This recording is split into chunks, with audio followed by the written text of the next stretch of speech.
Zia, thank you. Good morning, everybody. Good morning. Well, I think we've timed this press conference rather well, given that at 9:30 this morning we got the latest immigration figures, which are horrendous. Horrendous if you want to get a GP appointment. Horrendous if you want to travel around Britain's motorways. Horrendous if you want your kids or grandkids to ever get a foot onto the housing ladder. Horrendous in terms of producing very disjointed societies and communities. And the message is pretty clear. 750,000 in the last year. And don't believe the lies and spin that it's a 20% reduction from the year before. It isn't. The year before's figures have been raised now in 2 instalments by 230,000. So let's get it into our heads. In 2023, under a Conservative government, nearly 1 million net people came into our country. This after manifestos in 2010, 2015, 2017 and 2019, promising in the first 3 they'd reduce the numbers to tens of thousands a year, and in the last one, a substantial reduction. I have had enough of being lied to by the Conservative Party. I don't believe they'll be forgiven at any point in the next few years for what they have done and the impact it's had on people's lives. And you might have noticed, the quicker the population rises, the poorer the average family in Britain becomes. And those figures are now undeniable. Of course, with Labour, it's even worse. And I don't think smashing the gangs is going to work. It's perhaps worth just mentioning briefly that the asylum bill, we've had those figures this morning, that has gone up by 36% in 1 year to 5.38 billion. And that doesn't even include the daily cost of what is happening in the English Channel with drones, with Border Force, and with the massive processing centre at Manston. I don't know what the true figure is, but it wouldn't be difficult to work out that it would be several multiples of what has been taken away from Britain's pensioners in terms of their winter fuel allowance and the hit that'll be taken by British farmers. But then, why would they matter? They're British. They seem to be always at the back of the queue. So I'm pretty angry about those numbers today. I think the general population will be too. And for Kemi Badenoch to stand up yesterday and read off the autocue as she did, to say we got things slightly wrong. No, you didn't get things slightly wrong. You have fundamentally changed the lives of everybody in this country and diminished living standards for virtually everyone. Enough of the negativity. I'm delighted that on Tuesday of this week, we went through the 100,000 number. I've led previous political parties. I led UKIP for many years, and the peak we got to then was 46,000. The remarkable thing about the rise over the course of the last few months is it's happened at a time when we're not particularly active. We are restructuring, reorganising. As Zia said, we now have 400 parliamentary constituencies that are up and running, and we're about to release them into the field. We're about to start delivering tens of millions of leaflets through doors. This rise has happened during a relatively quiet period of reorganisation for the party. The appetite out there is quite extraordinary. The enthusiasm. I mean, you should have been at the Reform Christmas party last night that took place just down the road. I, of course, now being older and wiser, left early. And I didn't even get the chance to dance to YMCA, which is a bit of a regret. That's good news.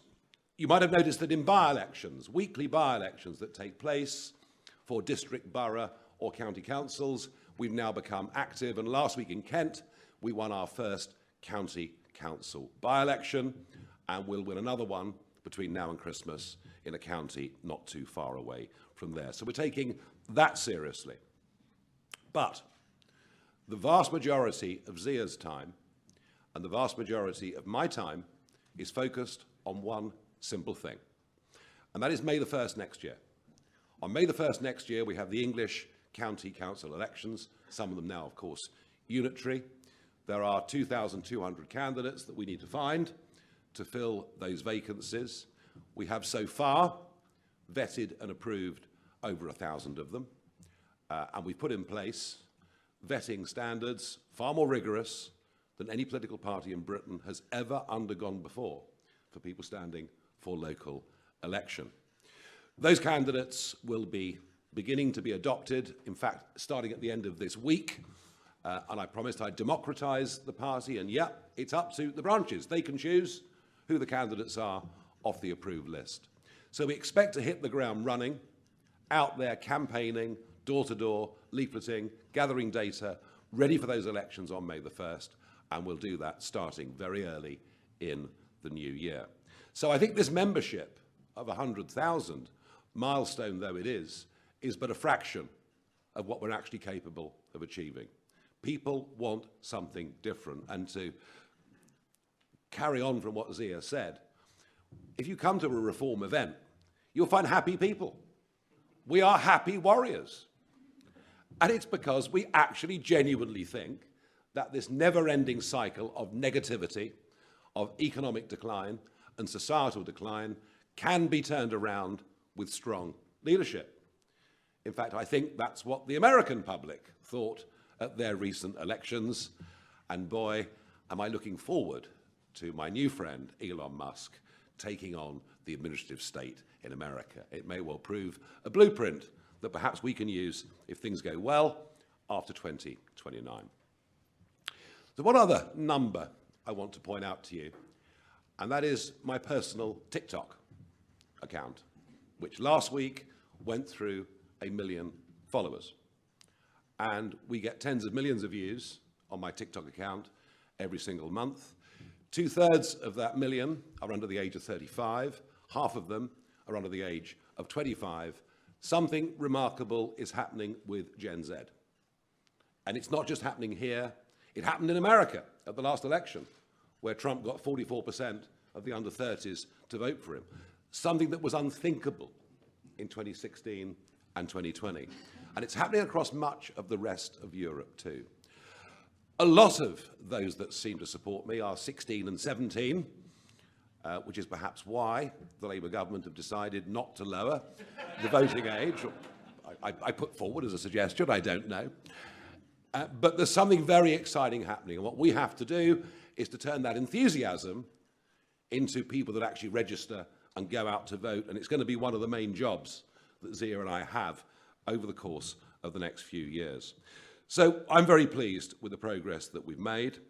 I think there is a feeling, 2/3 of the British voting public, 2/3 say they would like a proper alternative to vote for, not just the main two that have been around for the last 105 years or so. And we intend to fill that gap. This time last year, I was in the Australian jungle, and my thoughts were very far away from re-entering the political fray. I thought, well, at last I've got a big payday and I can enjoy life.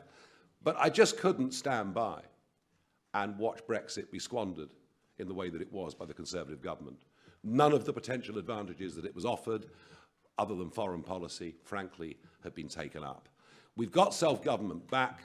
Now we need the right people in charge to deliver it. People that actually believe in the nation, believe in their people, and are unafraid to take on the centre-left consensus that so dominates all of our public services in this country, including, sadly, our educational establishment.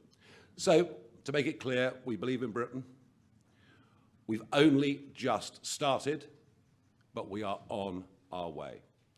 You can judge how well we're doing when we hold a press conference on May the 2nd. But I believe we're going to win a very large number of county council seats up and down this country. Now, we said that when we hit 100,000 members, the lucky winner would go out for a pint with Lee Anderson. Now, I fear that was deeply inaccurate. The use of the singular strikes me as being very unlikely with Lee. And by sheer coincidence, the 100,000 member happens to be a former Conservative Member of Parliament. Who'd believe that? Isn't that extraordinary that it should have worked out that way? Her name is Dame Andrea Jenkyns. And not only is Andrea joining the party, but After an internal selection process, she has now been selected as our candidate, and she will run to be the newly created Mayor of Lincolnshire on May the 1st next year, and I believe she has every chance of winning. Dame Andrea, I hope you're here.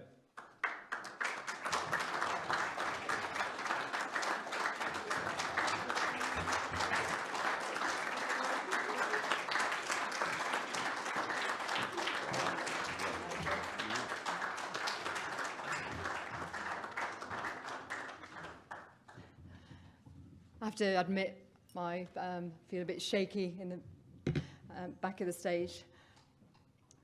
Today, I've joined the party of the brave. Our once great country is at a crisis point. Labour's record speaks volumes already, you must agree. They have compromised our British territories, fleeced our farmers, and they're punishing our pensioners. Their policies are anti-business, anti-aspiration, and detrimental to all that we hold dear as a country. In the past 5 months, as we've seen, our British people have been locked up for expressing their opinions, while real criminals are being released early onto our streets. This is not the Britain that we deserve. But in times of crisis, we need strong leadership. We need those patriotic, brave hearts to be a true voice for the people, and Reform is that voice. We need a party that champions truth, that stands up for the underdog, and that listens to the people. And this is why I have joined Reform. Under Nigel's bold leadership, Richard's dynamism, and the sharp intellect of Zia, Reform UK is surging and membership is soaring. We'll be ready to challenge the tired two-party system, and we will deliver the fresh start this country so desperately needs. Now, leaving the Conservative Party, a party I have cherished for decades, was not an easy decision. I've long believed in conservatism and the principles that it should stand for. I stayed loyal. I fought to the bitter end in the general election, going down with a proverbial ship. But the truth is undeniable. The ship is sinking, and perhaps sadly beyond salvage. But enough is enough. It's time to step aboard a movement with vision and with purpose. And the courage to fight for Britain's future is Reform UK, the movement, and together we will save the country. I'm incredibly honoured to be chosen to stand as a Reform candidate for the Mayor of Greater Lincolnshire. Everyone knows me as a Yorkshire lass, but I actually had a footprint since childhood in Greater Lincolnshire. I went to primary school in North Lincolnshire, secondary schools and college in North East Lincolnshire. I graduated from the University of Lincoln, and I've lived and worked across the wider Lincolnshire area. And I became the first Conservative county councillor to be elected for Boston North West. And as my record of an MP shows, I will always put the people first ahead of politics. I will stand up for common sense and always do the right thing. I will stand up for frugal conservatism, ensuring that every penny of taxpayers' money is a penny well spent. And I will root out the woke leftist agenda that often creeps into all levels of government, whichever colour. I understand this great county and its challenges. From Grimsby, where I went to college, I've seen the decline of our once great fishing port. My late grandfather Walter was a fisherman, and I'll put together a plan to reinvigorate the Humber area. During Brexit, I worked with the likes of Nigel and Richard here today, and we stood up for our farmers, we stood up for our fishermen. And very sadly, our farmers and their livelihoods are facing a tremendous threat from this Labour government. I will speak up for them and I will fight for them. Over the coming weeks and months, and please watch this space, we, the Reform Party, have a true bold vision for Greater Lincolnshire, including infrastructure, investment, plans for supporting the food industries, and future-proofing our local economy by ensuring the workforce has the skills needed so the area can truly thrive. Now, as a mum, I'm proud to be a mum. It's the best role in the world. I want to create a brilliant future for our children and also ensuring that the best support are there for the elderly in our county. To the people of Greater Lincolnshire, in me you have someone who will fight for you. I always do what is right, and I always take the common sense approach. We stand today, the British people feel betrayed. Our culture, our values, and our communities are under siege. Streets that should be safe havens are rife with crime. Young people cannot afford to rent, let alone buy a house. And migration is out of control. But amidst this chaos, there is hope. And that hope is reform. Thank you.